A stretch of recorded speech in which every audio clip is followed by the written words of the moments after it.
Bom dia, boa tarde, boa noite. Meu nome é Gustavo Teles e eu tô aqui para, junto com você, nós temos nosso contato com as escrituras nesse ano de 2024, para nós lermos as escrituras e termos mais revelação de quem Deus é, porque quanto mais revelação de Deus nós temos, mais nós somos transformados à imagem dele, que é o que nós somos criados para ser, a imagem e semelhança de Deus. Então eu quero te ajudar e te incentivar todos os dias, segunda a sexta-feira, mas de sábado e domingo nós também temos conteúdo aqui, então te incentivar a ter esse contato com as escrituras e conhecer mais a Deus, porque essa é a razão da nossa vida, conhecê-lo, ser como ele é e participar de sua família eterna. Bora então ler e comentar Gênesis capítulo 39. José havia sido levado para o Egito, onde o egípcio Potifar, oficial do faraó e capitão da guarda, comprou dos ismaelitas que o tinham levado para lá. O Senhor estava com José, de modo que este prosperou e passou a morar na casa do seu senhor egípcio. Quando este percebeu que o Senhor estava com ele e que o fazia prosperar em tudo que realizava, agradou-se de José e tornou-o administrador de seus bens. Potifar deixou a seu cuidado a sua casa e lhe confiou tudo o que possuía. Desde que o deixou cuidando de sua casa e de todos os seus bens, o Senhor abençoou a casa do egípcio por causa de José. A bênção do Senhor estava sobre tudo que Potifar possuía, tanto em casa como no campo. Assim, deixou ele aos cuidados de José tudo o que tinha, e não se preocupava com coisa alguma, exceto com sua própria comida. José era atraente, de boa aparência, e depois de certo tempo, a mulher do seu senhor começou a cobiçá-lo e o convidou: venha deitar-se comigo. Mas ele se recusou e lhe disse: meu senhor não se preocupa com coisa alguma de sua casa, e tudo o que tem deixou aos meus cuidados. Ninguém desta casa está acima de mim. Ele nada me negou, a não ser a senhora,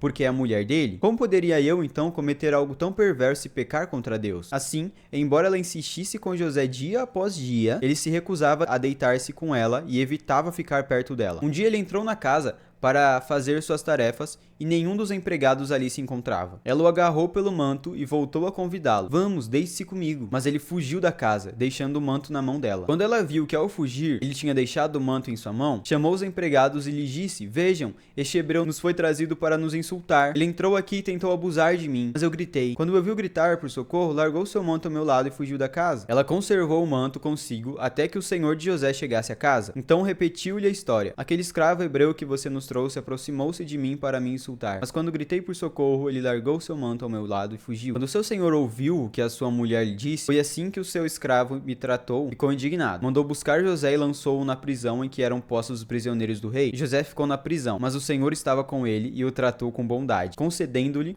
a simpatia do carcereiro. Por isso, o carcereiro encarregou José de todos os que estavam na prisão, e ele se tornou responsável por tudo o que lá sucedia. O carcereiro não se preocupava com nada do que estava a cargo de José, porque o Senhor estava com José e ele concedia bom êxito em tudo o que realizava. Em 39:2 fala que José prosperou, mas no hebraico, prosperar não é você ganhar dinheiro. Prosperar não é você conseguir um trabalho bom ou conseguir alguma coisa material, alguma coisa nesse sentido. Mas prosperar significa avançar. Então, se você está numa posição e você passa para outra posição, você prosperou, você avançou. Se você está morando numa casa, você se muda para outra casa, você prosperou porque você avançou. E mesmo que essa casa seja inferior à que você morava, ainda assim você prosperou, porque prosperar não tem a ver com financeiro, mas sim com você avançar. 39:3 Deus estava com José e ele era próspero em tudo o que ele fazia, porque Deus estava com ele. 39:9 ninguém na casa de Potifar estava acima de José. E aqui em 39:10 fala que José ele fugiu de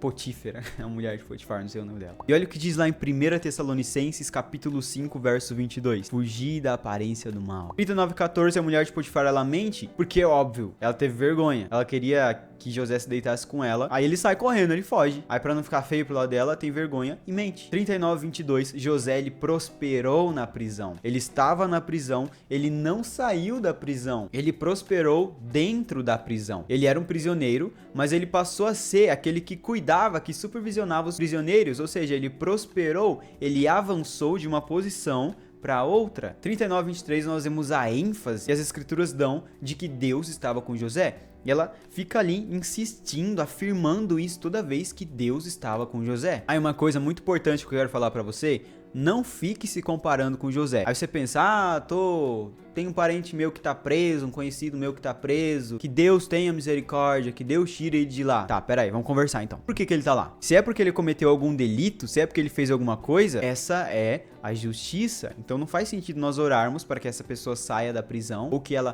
prospere na prisão, porque o propósito de Deus, tenho certeza, não é que ele estivesse na prisão. que ele e ela estivessem na prisão, mas por conta de seus próprios atos, eles estão pagando por aquilo que fizeram, pelo crime que cometeram. Então, calma lá. A gente não pode usar isso em qualquer contexto, a gente tem que tomar muito cuidado. Em breve eu vou fazer com vocês a exegese e a hermenêutica, que é entender o que significa o texto e como podemos aplicar em nossos dias. Mas nessa leitura que estamos fazendo aqui, eu só quero que você tenha seu contato com as escrituras, leia as escrituras, se engaje com as escrituras, conheça a Deus, aprenda sobre os atributos, sobre o caráter de Deus. E mais pra frente a gente vai estudar detalhadamente certinho para você conseguir entender de uma vez por todas as escrituras. Deus, muito obrigado por mais esse dia, obrigado porque o Senhor esteve conosco, porque o Senhor continua conosco. Deus, nós te amamos, mas Espírito Santo, eu te peço, nos leva a amar mais a Deus, nos leva a desejar mais ao nosso Pai, ao nosso amado, ao nosso desejado. Deixa-nos ver a beleza que existe na face de Jesus, que é a revelação de quem Deus é. Sabemos que a beleza de Deus está na face de Cristo, resplandece na face de Cristo.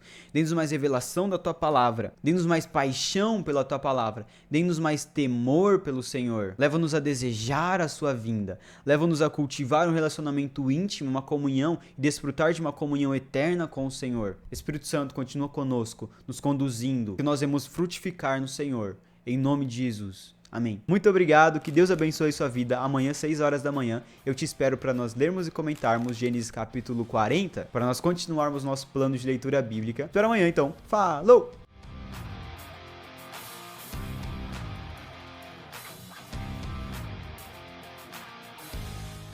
E o Kill, concedendo-lhe